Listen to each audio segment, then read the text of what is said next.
ข้าพเจ้ามีการเคลื่อนไหว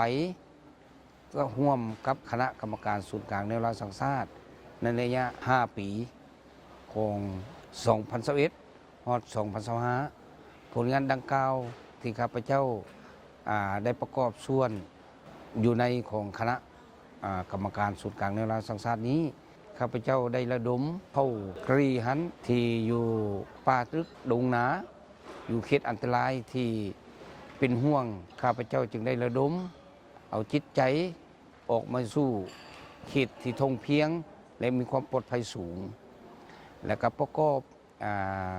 สร้างที่อยู่อาศัยและบนธรรมหากินให้ทำการผลิตเป็นปกตินอกจากนั้นข้าพเจ้ายังได้พบปะทรงคุณวุฒิของบ้านและบรรดาพ่อแม่ประชาชนบรรดาเผ่าและก็ช่วยเหลือเครื่องอุปกรณ์เครื่องนุ่งเครื่องถือและอุปกรณ์การรับใช้ชีวิตปิดอยู่ประจำวันให้แก่บรรดาเผ่านอกจากนั้นแล้วข้าพเจ้าได้นำพาทีมนักกีฬาเปตังของลาวเข้าร่วมการแข่งขันกีฬาซีเกมครั้งที่33ที่ประเทศไทยเป็นเจ้าภาพการเข้าร่วมการแข่งขันนั้นพวกเขามีผลงานอย่างโดดเด่น